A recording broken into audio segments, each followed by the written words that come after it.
Bonsoir à tous et bienvenue dans le journal des régions.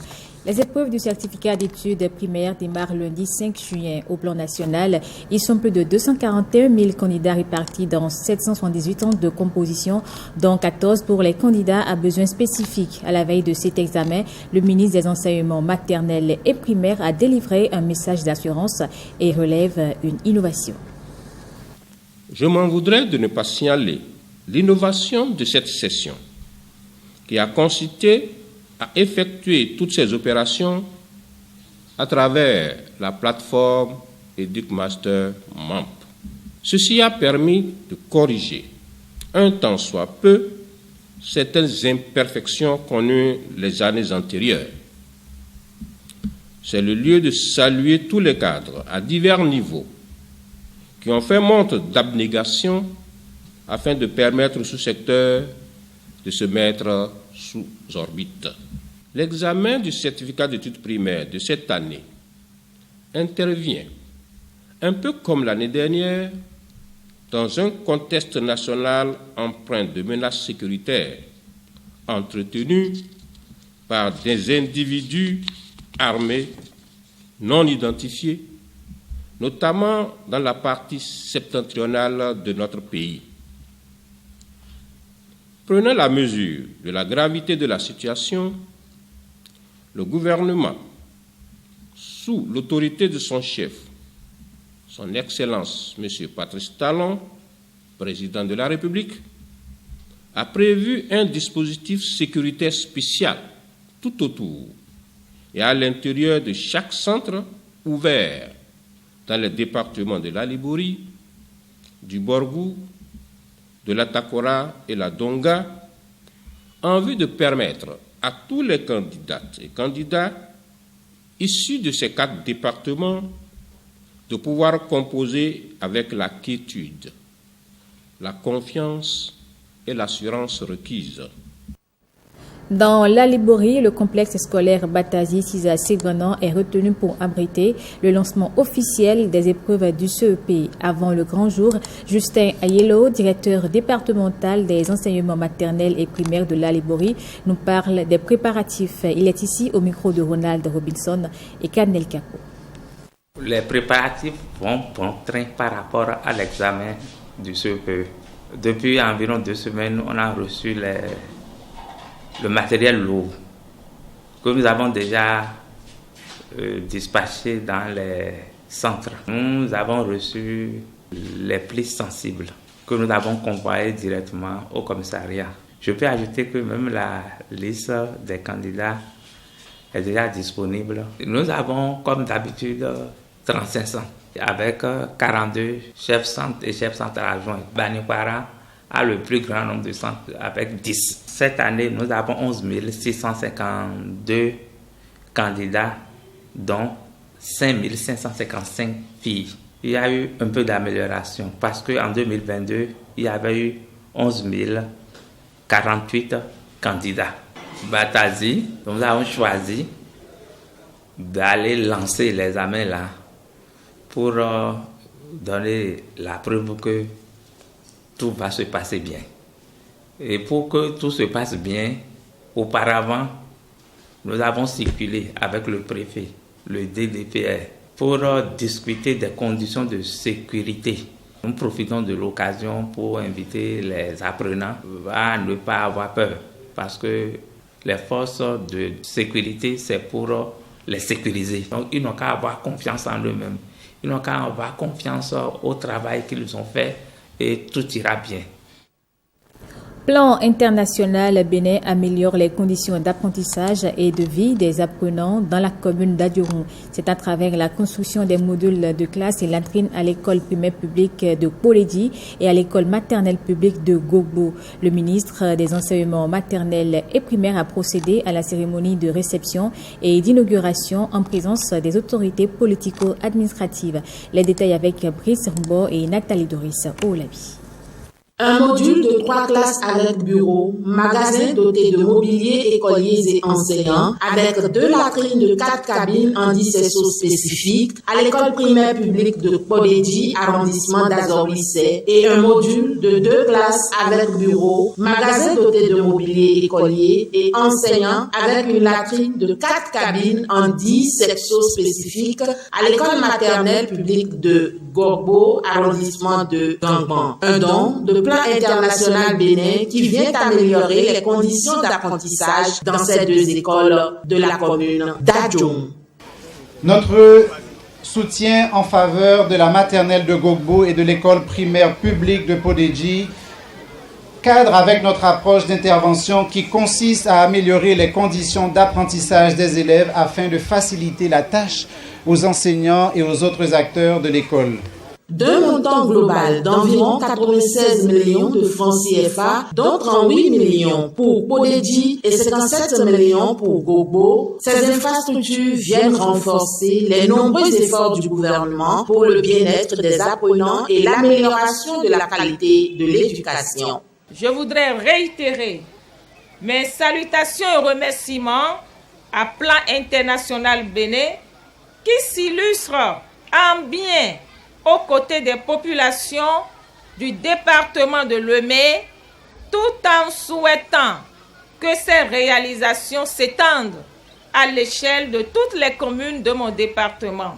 Par ce geste qui traduit la fidélité de Plan International Bénin à la ligne fonctionnelle, c'est le Bénin qui est une fois encore honoré. C'est très reconnaissant qu'au nom du gouvernement béninois, des bénéficiaires directs et en mon nom personnel, je vous tresse ici des lauriers à la proportion de votre acte charitable d'une très grande portée sociale et culturelle. Coupure de ruban et visite des locaux sont les autres temps forts de cette cérémonie d'inauguration et de réception des joyaux. La contribution du REJAP et des médias à la réussite des objectifs de la 9e législature, c'est le thème de la conférence débat organisée par le réseau des journalistes accrédités au Parlement. L'activité entre en ligne de compte dans la célébration en différé de la journée de la liberté de la presse à Porto Novo. Une occasion pour les journalistes parlementaires de prendre l'engagement d'accompagner avec plus de responsabilité et de professionnalisme la 9e législature. Firmin Bassao pour les précisions. Une célébration qui vient sceller à nouveau les liens entre l'administration parlementaire et le réseau des journalistes accrédités au Parlement. Après la rencontre amicale de football, la marche de santé, c'est une conférence débat qui tient en haleine les journalistes membres du réseau avec une présence remarquable des autorités de l'Assemblée nationale. Je vais d'abord commencer par le remercier, le président de l'Assemblée nationale qui nous a permis durant les 3 jours d'activité de nous retrouver, d'être ensemble. Le REJAP est plus fort aujourd'hui qu'hier et il doit en savoir gré aussi à ceux qui ont engendré ces temps difficiles. Il y a encore des choses à faire évoluer, beaucoup. L'institution évolue sans forcément consulter le REJAP. C'est donc au REJAP de s'adapter, de se rattraper et de faire en sorte que son utilité, son impact reste prégnant. Les gens disent souvent, c'est le 4e pouvoir. J'ai pour habitude de dire souvent, c'est le premier pouvoir. Parce que tout homme public est obligé de passer par le carrefour des hommes de médias, des hommes de presse. L'homme de presse, le journaliste, il peut faire, il peut défaire. L'éducation de nos enfants, la sensibilité de chacun d'entre nous, la responsabilité des hommes publics, la responsabilité même des familles peut passer par la plume et le micro du journaliste. La finalité est d'œuvrer à rehausser l'image de l'institution parlementaire tant au sein de l'opinion nationale qu'internationale.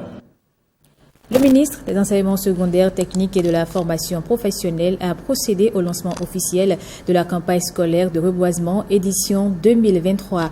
Placée sous le thème Promotion des essences autochtones, cette 5e édition a pour objectif de participer à la prise de conscience des acteurs du sous-secteur et de susciter en eux des comportements favorables à la protection et à la sauvegarde de l'environnement. Oseni Adeleke et Judikaël Aïna.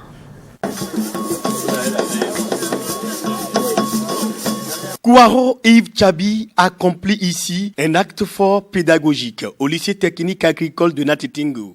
Le ministre des Enseignements secondaires, techniques et de la formation professionnelle met en terre un plan. Ce geste consacre le lancement officiel de la campagne de reboisement dans les établissements scolaires. L'initiative de Monsieur le ministre de reboiser les lycées, de reboiser les collèges pour une touche qui va dans le cadre de la lutte contre la déforestation dans notre pays, notamment dans notre département, est très salutaire. Sur ce domaine de 5 hectares, plusieurs espèces ont été mises en terre avec l'accompagnement de l'inspection forestière de l'Atakura. Et avec ce que j'ai vu, je n'en doute pas, puisqu'il y a plusieurs autres plants qui ont été mis en terre et qui ont survécu. Donc je ne doute pas que les plans qu'on vient de mettre en terre vont survivre. La présente cérémonie en est la 5e. Nous sommes à la 5e édition qui se déroule ici au lycée technique agricole de Natitingou et fait suite aux 4 premières éditions. Les autorités du lycée n'entendent ménager aucun effort pour un suivi rigoureux de la plantation baptisée Kouaro Yves Tchabi. Planter des arbres, c'est très bien. Mais c'est plus important de faire le suivi de ces plans qui ont été mis en terre pour un meilleur résultat. C'est ce à quoi nous nous engageons, mes collaborateurs et moi.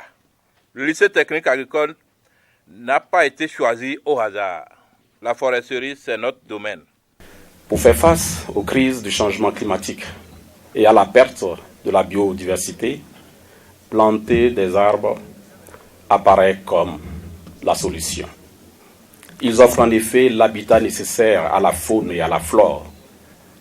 Et de plus, planter les arbres, c'est contribuer à l'augmentation de l'espérance de vie des populations des zones arides ou semi-arides. C'est en fait une action de pérennisation et d'exploitation durable des ressources naturelles. En ce jour donc, j'invite tous les acteurs du système éducatif à prendre davantage conscience du rôle de l'importance des arbres et des forêts, tant sur le plan écologique que sur le plan social, au niveau de nos communautés.